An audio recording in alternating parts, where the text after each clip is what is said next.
We finally got there. The last few pages. As all things come to an end, even this story, a day came at last when they were in sight of the country where Bilbo had been born and bred, where the shapes of the land and of the trees were as well known to him as his hands and toes. Coming to a rise, he could see his own hill in the distance, and he stopped suddenly and said, "Roads go ever, ever on, over rock and under tree, by caves where never sun has shone, by streams that never find the sea, over snow by winter sown, and through the merry flowers of June, over grass and over stone, and under mountains in the moon. Roads go ever, ever on, under cloud and under star, yet feet that wandering have gone turn at last to home afar. Eyes that fire and sword have seen, and horror in the halls of stone, look at last on meadows green, and trees and hills they long have known." Gandalf looked at him. "My dear Bilbo," he said, "something is the matter with you.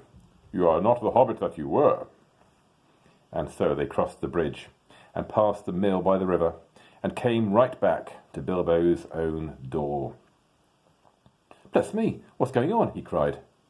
There was a great commotion, and people of all sorts, respectable and unrespectable, were thick around the door, and many were going in and out, not even wiping their feet on the mat, as Bilbo noticed with annoyance.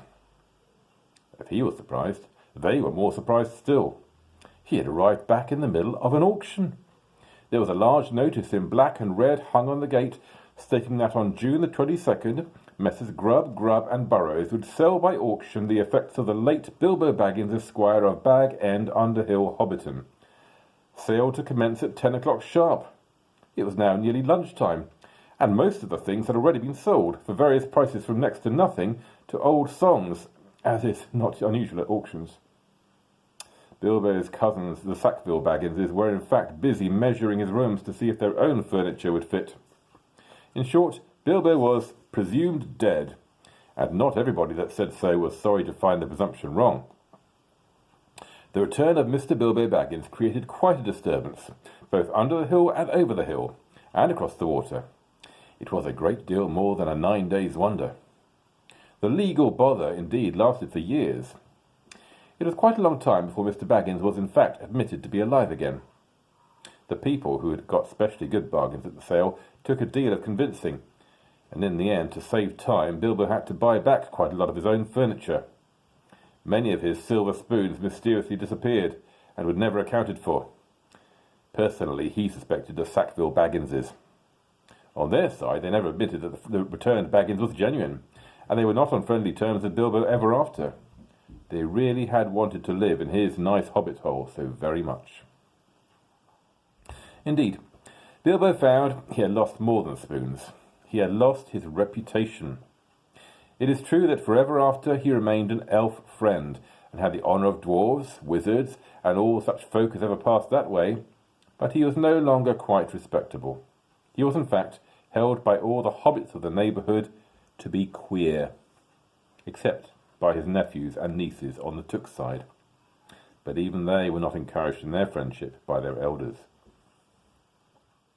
I am sorry to say he did not mind. He was quite content, and the sound of the kettle on his hearth was ever after more musical than it had ever been, even in the quiet days before the unexpected party. His sword he hung over the mantelpiece. His coat of mail was arranged on a stand in the hall until he lent it to a museum. His gold and silver was largely spent in presents, both useful and extravagant, which to a certain extent accounts for the affection of his nephews and his nieces. His magic ring he kept a great secret, for he chiefly used it when unpleasant callers came. He took to writing poetry and visiting the elves, and though many shook their heads and touched their foreheads and said, "Poor old Baggins," and though few believed any of his tales, he remained very happy to the end of his days, and those were extraordinarily long. One autumn evening, some years afterwards, Bilbo was sitting in his study, writing his memoirs.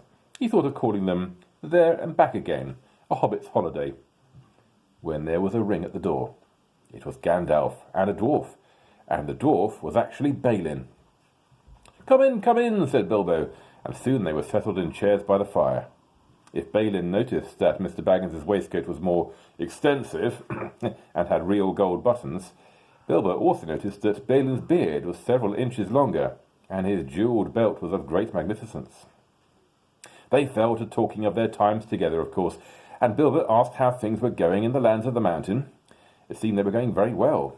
Bard had rebuilt the town in Dale, and men had gathered to him from the lake and from south and west, and all the valley had become tilled again and rich, and the desolation was now filled with birds and blossoms in spring and fruit and feasting in autumn.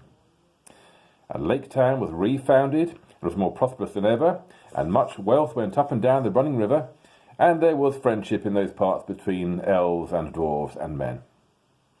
The old master had come to a bad end. Bard had given him much gold for the help of the lake people, but being of the kind that easily catches such disease, he fell under the dragon sickness, and took most of the gold, and fled with it, and died of starvation in the waste, deserted by his companions. The new master is of a wiser kind, said Balin, and very popular, for of course he gets most of the credit for the present prosperity. They are making songs which say that in his day the rivers run with gold.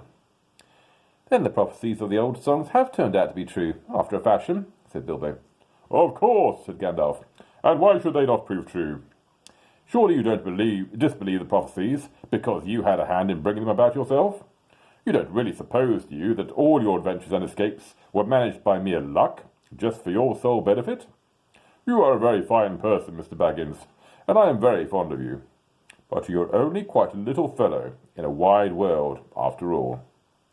Thank goodness, said Bilbo laughing, and handed him the tobacco jar. A good word to finish this book on. Final picture, the Tolkien-esque one, Bilbo back at his home. The Hall of Bag End, residence of Mr. Baggins Esquire. And a footnote. If you're interested in hobbits, you will learn a lot more about them in The Lord of the Rings.